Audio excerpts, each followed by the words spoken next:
Welcome to the Forest Overstory podcast.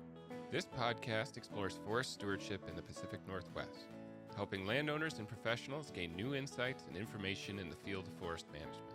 The Forest Overstory is a product of the Washington State University Extension Forestry program and is supported by the Washington Department of Natural Resources and the Society of American Foresters. All right, well, welcome back to the Forest Overstory, folks. We have a great episode in store today. As always, I'm Patrick Schultz, your host and extension forester with Washington State University. Kevin is out, so I am riding solo today, although that is only really part true because today our guest is also a fellow member of the Extension Forestry team, Dr. Molly Darr. She is the newest addition to the team. And today we're going to get to know her a little better, as well as talk about her plans for her program and dig in a little specifically on the Women Owning Woodlands Network in Washington. Molly, how you doing? I'm doing great, Patrick. Thank you so much for having me on today. Well, I'm super excited to have you. Thank you for being our guest. I thought this would be a really great way to get you introduced, although I know you've been doing the rounds since you started in the fall and talked to a lot of folks. But for maybe those that haven't gotten to meet you yet and hear about your program, this would be a great way to do that introduction. And maybe just to give folks a better idea of your new position, what is your new role on the Extension Forestry team?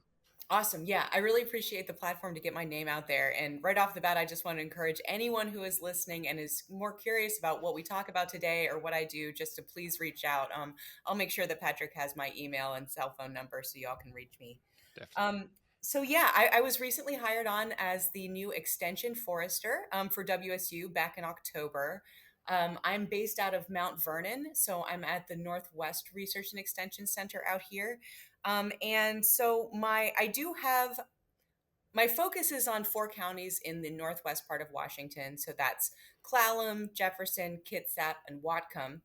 But it is a statewide appointment as it is with WSU. So I will be serving the whole state. So that speaks to what Patrick graciously said is this. Yes, I've been hitting the road. I've been trying to meet as many of you as possible. And that just goes back to say, if anybody wants me to come out or meet them, or if there's anybody that I've missed, please don't hesitate to reach out and get my attention.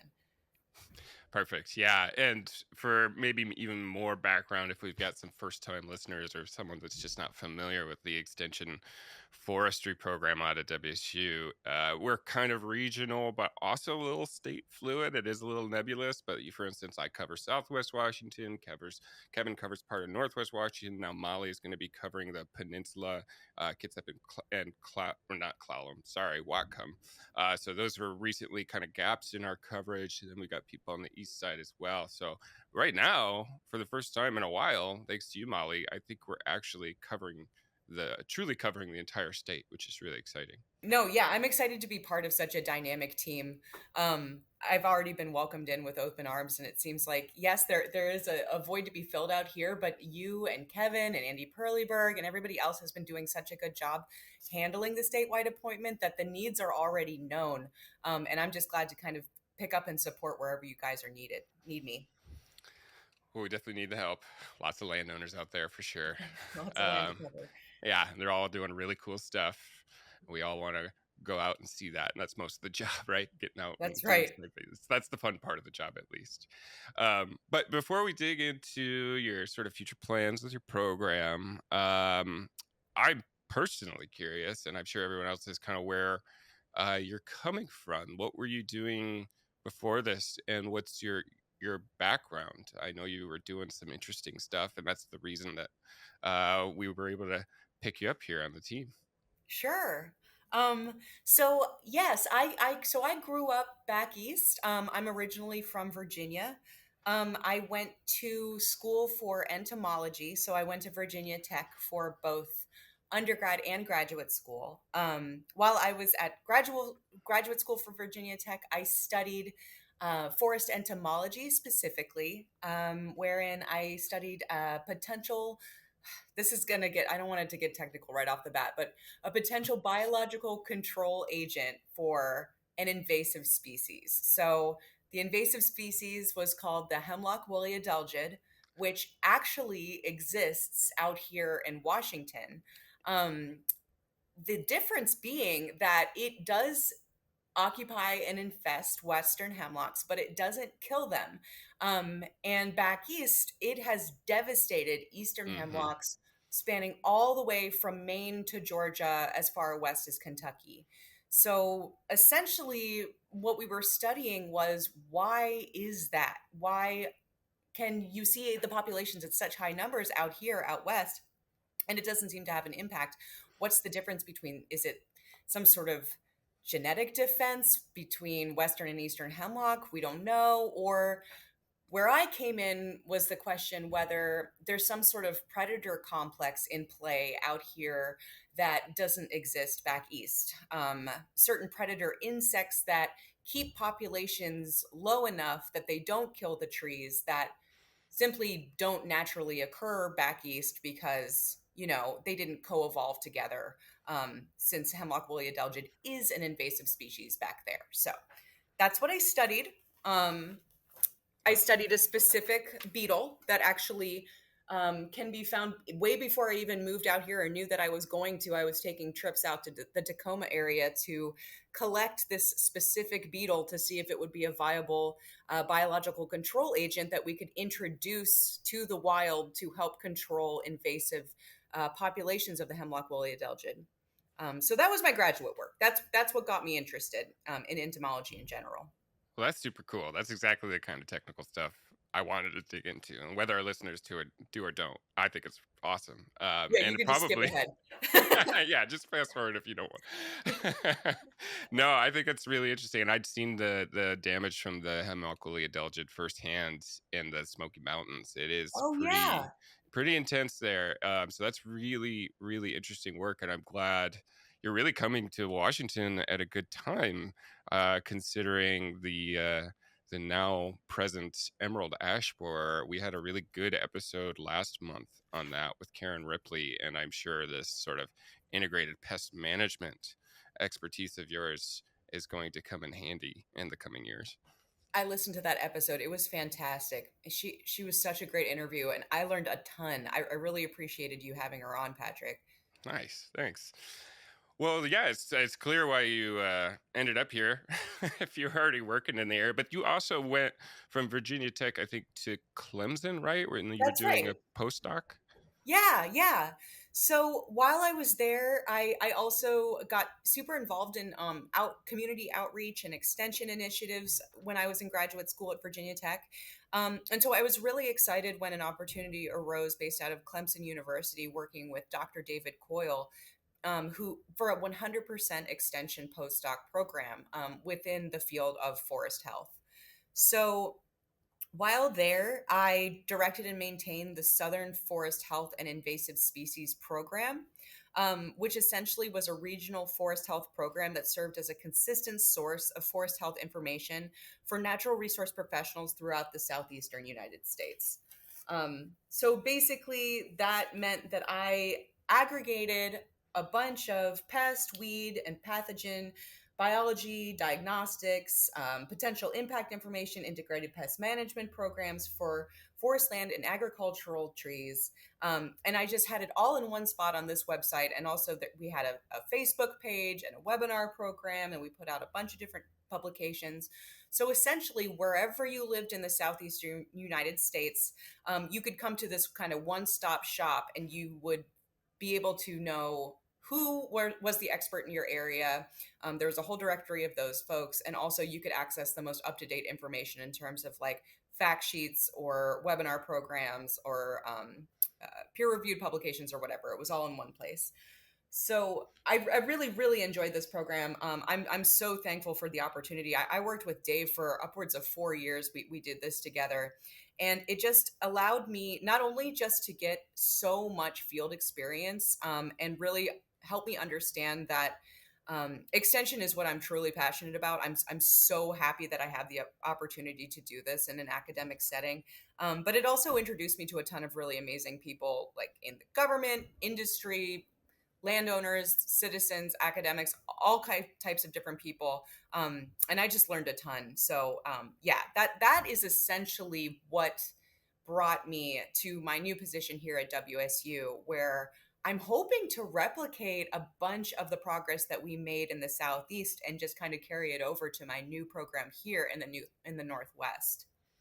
Yeah, it seems like a pretty natural segue. And wow, what a big job. I mean, I struggle all the time with you know, serving multiple counties, serving multiple states. That's a whole different ball game. That's pretty impressive. I'm kind of curious. I know you've only been doing this in Washington for I don't know, maybe 6 months or so. But have you seen any like key differences in sort of landowner dynamics, maybe landowner objectives, forest management wise, or even differences in how forest health is handled? I That's only such a good ask because question. I always think about this coming from Michigan and how different things can be culturally and ecologically. Yes, that's I'm Yeah. so glad you brought that up. That is such a good question. It struck me almost immediately the difference. So what I'm referencing is coming from the South, it really was more like the traditional Wild West. It seemed like if you owned your land, you can do within reason whatever you want to it. There isn't a ton of government oversight in terms of environmental protection policies, endangered species policies. Um, there are lots of different recommendations, and don't take my word as like this isn't a black and white issue, of course, but i Sure, of do course. i do see here in Washington, speaking with landowners as I have so far, that their hands are tied in a lot of ways that I didn't experience back east. I also see in terms of like the spotted owl protection or fish protections, waterway protection, things like that, Right. Yeah. which is great, but it definitely I think it keeps people from I think it may discourage certain landowners from even wanting to pursue land management. And I think that there's a lot of misinformation out there that, of course, I would love to address if given the opportunity further down the road.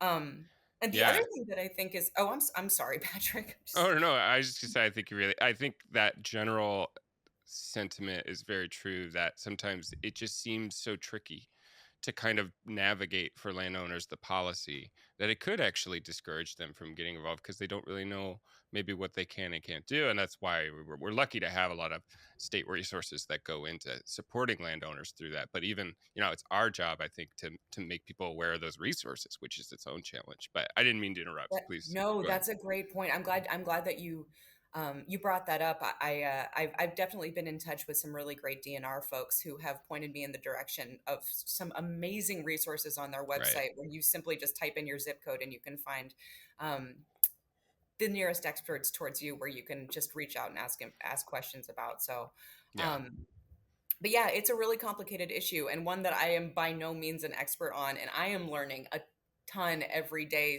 trying to reach out and speak to experts in the area because there's just so much to catch up on. Um, like I said, really great policies in place, but they're complicated and hard for someone to understand. Even if it is like technically in my profession, I'm still having trouble wrapping my head around everything.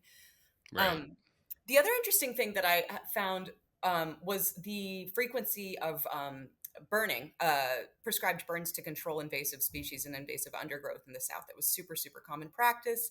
Tons of landowners were certified, and they would do it all the time. And I guess I just don't run across it as often out here either.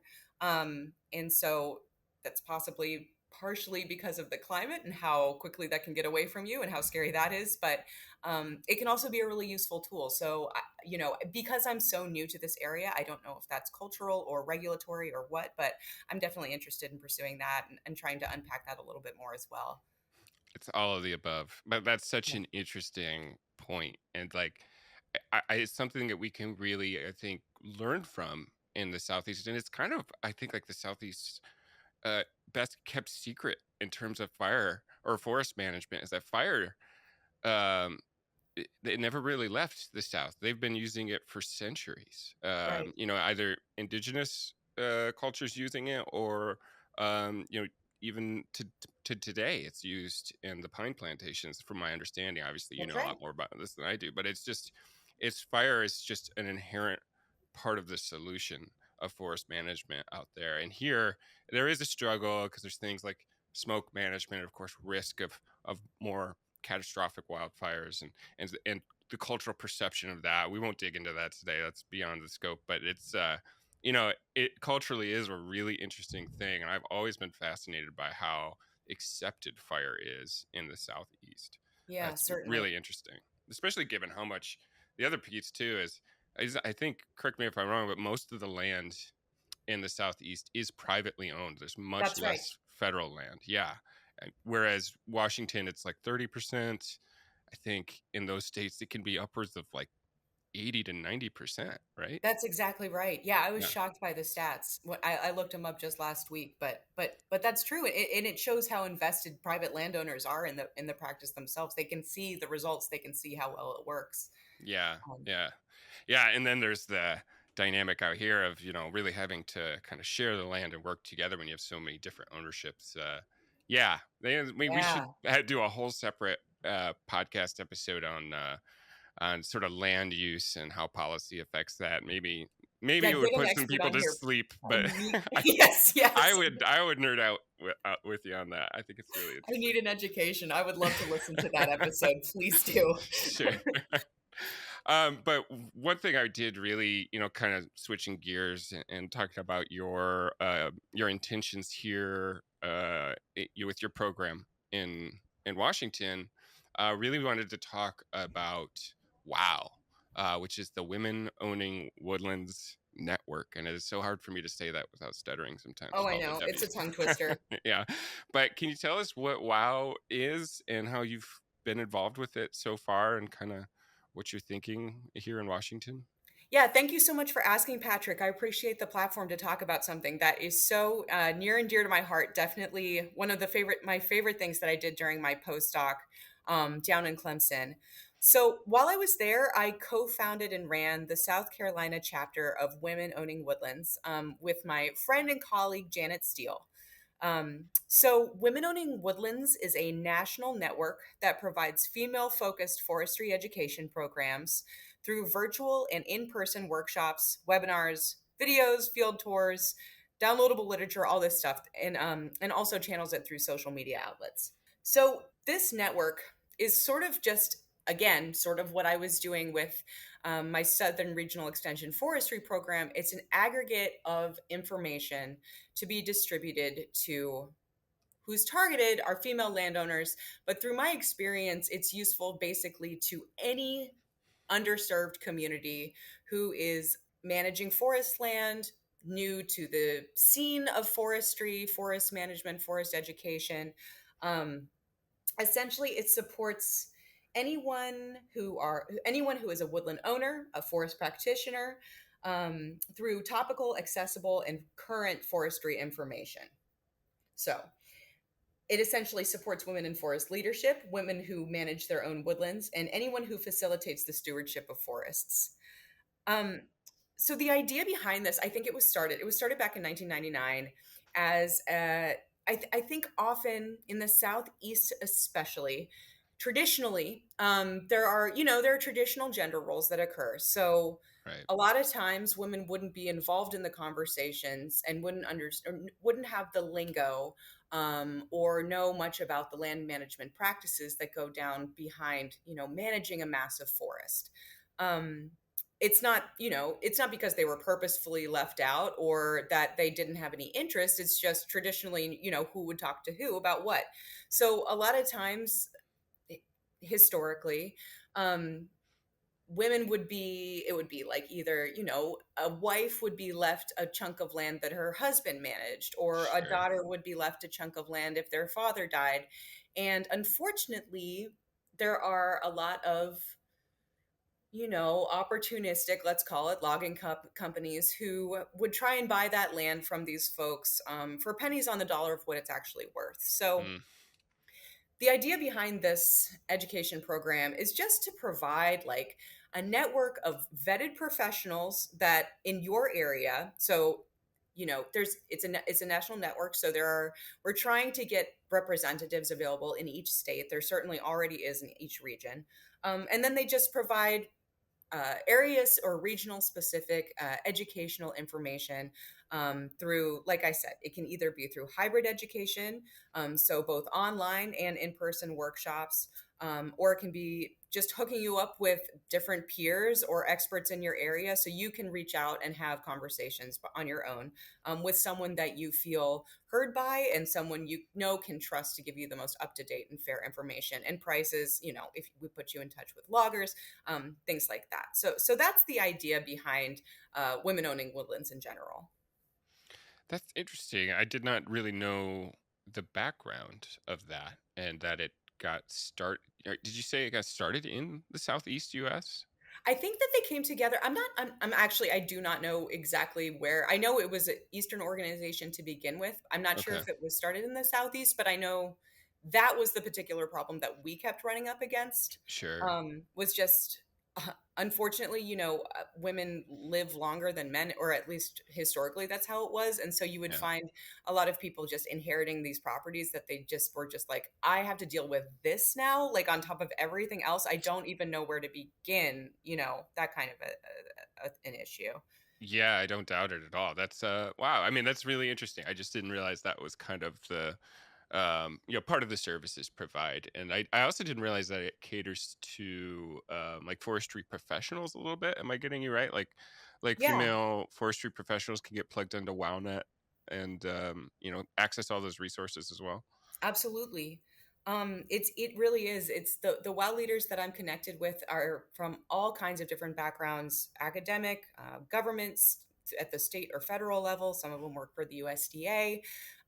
They're all over the place, but it is a bunch of like really brainy individuals who have a ton of experience. So I know that I've learned so much from them, and it is nice, like when you have the whole internet in front of you, to know that there is at least one channel that you can go through and you can talk to someone who can put you in touch with someone who is vetted, and you can trust what they're telling you instead of kind of just googling it and sort of making your way on your own. So yeah, Right. as a forestry professional myself, I've benefited tremendously from this network already.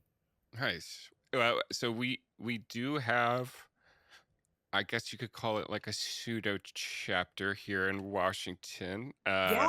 Right. Kevin started it, frankly, but we've lacked a female extension forester, or we've had some, and then there's been turnover and people have moved away and things like that. But for a while, we haven't had a female extension leader to kind of take up the charge. So it's really exciting to have you here. What are your sort of objectives with the program now?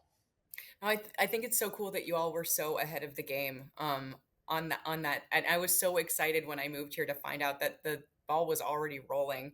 Um, Patrick, I don't know if you've talked about it on here yet, but I attended an incredible chainsaw workshop that you organized a few weeks ago, ran through the steel company, that gathered together so many impressive female professionals in the area. And I was just frankly blown away by what you were able to pull off with that incredible facility that they have outside of Olympia.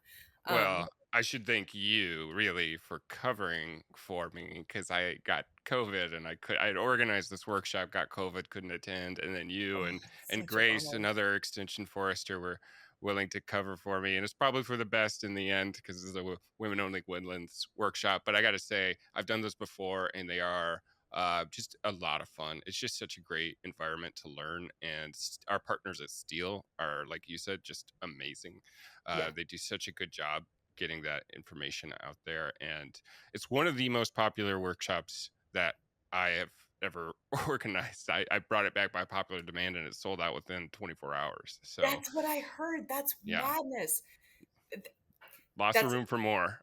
Yeah, right, right. Yeah. So yeah, that really, and I feel the same way as you. It's like when I'm in the room, and I mean, I didn't do any work. The steel guy ran the whole thing. I Right. just benefited from being in the room. I felt like, yeah, it was such a treat for me, and it definitely is one of those reaffirming, things that you get to do in your job when you're stuck behind your computer so often. It's just like, oh yeah, like this is why I do what I do. This Hmm. is so rewarding. You could just like, I could like physically feel my battery charging up being in that atmosphere. And I was also really excited to learn that there is already such a demand for that kind of programming in Washington. I really had no idea that there is such a large concentration of small landowners, Mm. particularly sort of in our area, Patrick, like going up and down the western side of the state. Not particularly, but there is a huge concentration out here, and Oh so yeah. I would understand why your program would sell out in 24 hours. So as far as my objectives, I do think I would love to work with you and Kevin and make sure that we can continue to offer specifically, chainsaw workshops and clinics, chainsaw safety clinics, those kinds of things. And I would just love to help you, increase your reach. And it's a long way for you to go all the way up to Whatcom, but maybe I can start offering, that kind of programming up here and we can join forces like that. um, I also think something, a little bit of an aside, but something else that we found, during trying to reorient our programming with the pandemic. So, like we founded this chapter in 2019, and we were able to get a couple workshops under our belt. They were super successful. They were all in person. And then, like the rest of the country, suddenly we were thrown into like, what does a hybrid model look like? How do you Yeah. offer this kind of programming online when it seems like it should so traditionally be like hands on, essentially hands on? Um, what we learned was that digital communication tools offer unique advantages through distance learning, like remote communication platforms, like social media and webinars. They give these stakeholders the ability to access educational materials online. They offer like a flexibility in learning time, reduction in travel costs, and it gives participants the opportunity to communicate with professionals and a community of peers without geographic limitations. So, a larger group of people can be reached at a lower cost with a higher engagement, which is like, that is by far, as far as I'm concerned, the silver lining coming out from being forced into online programming, as we all were as educators during that time. Um, and I also think it especially makes sense for forestry professionals and forest landowners because a lot of us are rural and you can't necessarily make it to this Yeah. awesome workshop that you want to be a part of, but it's like 3 hours away, and maybe you have kids at home, and you can't afford the time away from the house, or you got work to do, or whatever. It's like you can log on to a webinar, or you can watch a recording later on. And I think I would like to enhance the hybrid part of our programming too, and make sure that there would be regular. Online educational resources, whether they're online workshops or online webinars, that would be able to have local landowners listen to experts speak on their topic, but then also they would get to learn about where these experts live, regionally if they're near them, and then give them the opportunity to meet up in real time outside of our educational online programming, and pursue their own land management needs on their own time. Yeah, definitely. I think that's you're absolutely right. It was this like pearl, I guess, that came out of COVID was one of the lessons we took away, I think, from some of the post webinar online programming, whatever form it was online learning surveys, is that there is a whole segment of forest owners out there that not only prefer online learning, but straight up said, they wouldn't attend anything in person either because Wow. because maybe they just don't like that kind of learning or because they're just too busy. And we can all understand that. Yep. So it really is kind of mission critical in order to really reach the broadest audience to continue to provide that online platform.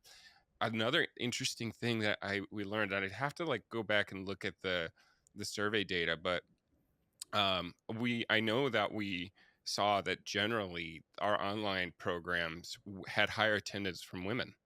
um h- Really? yeah, and I don't really know I don't want to speculate as to what's behind that.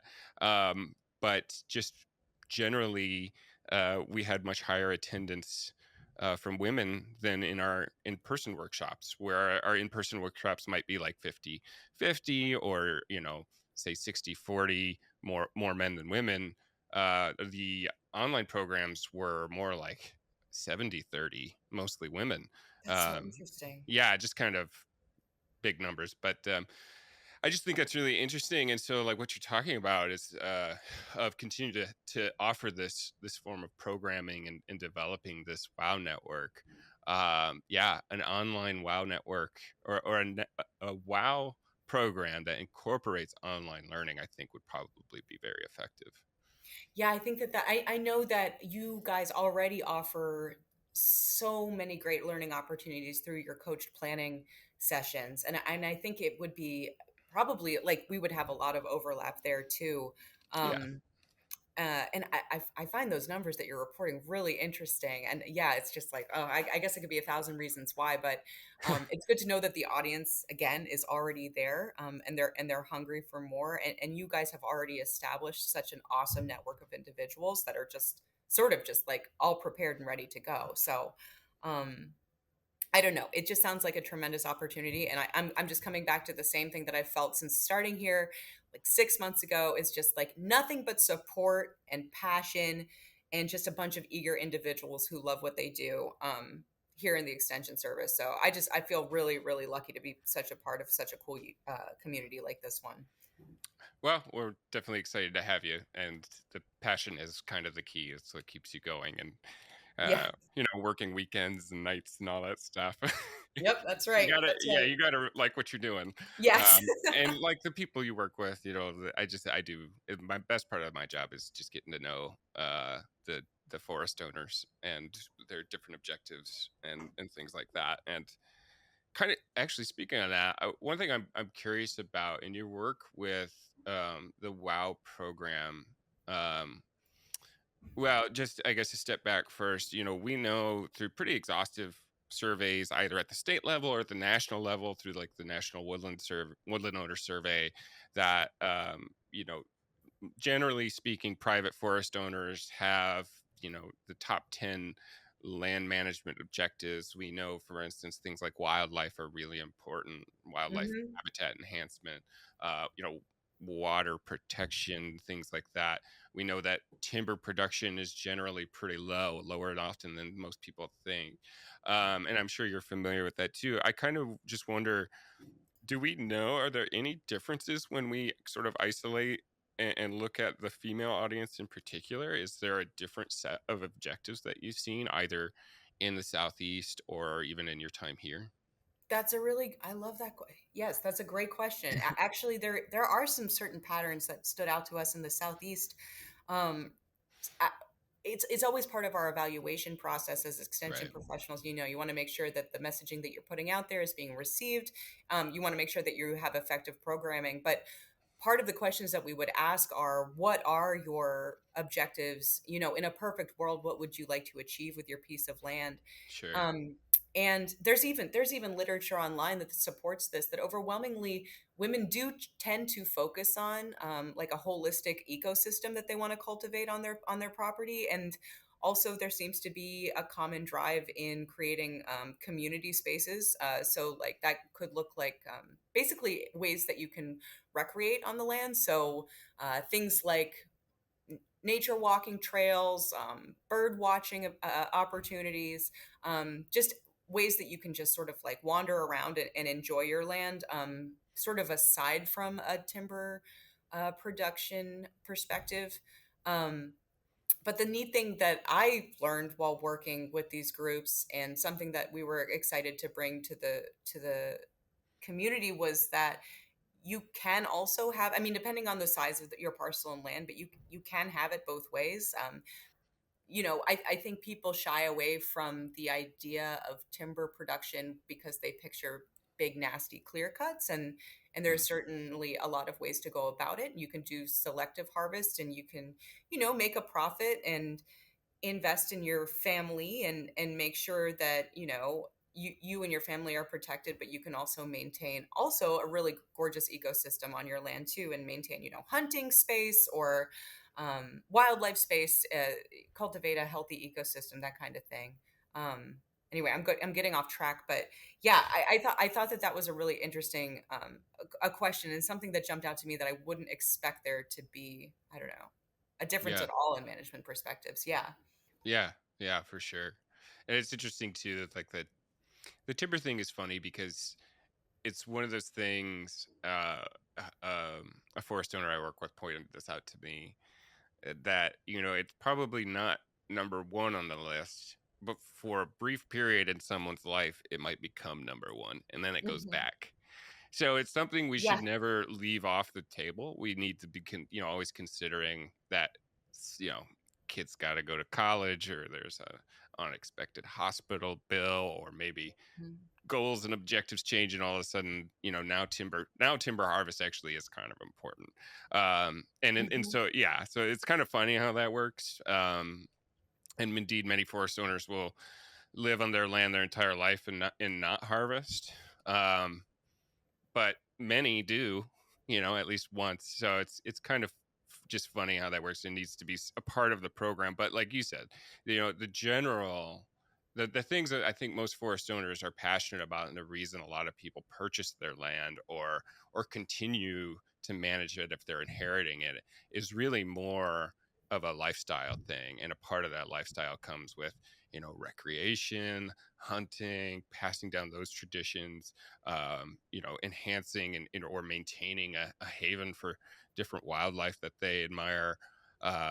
And yeah, and I know that I've known many women landowners that share those values very much and are hard at work getting their forest lands to be really good spaces for all of those things.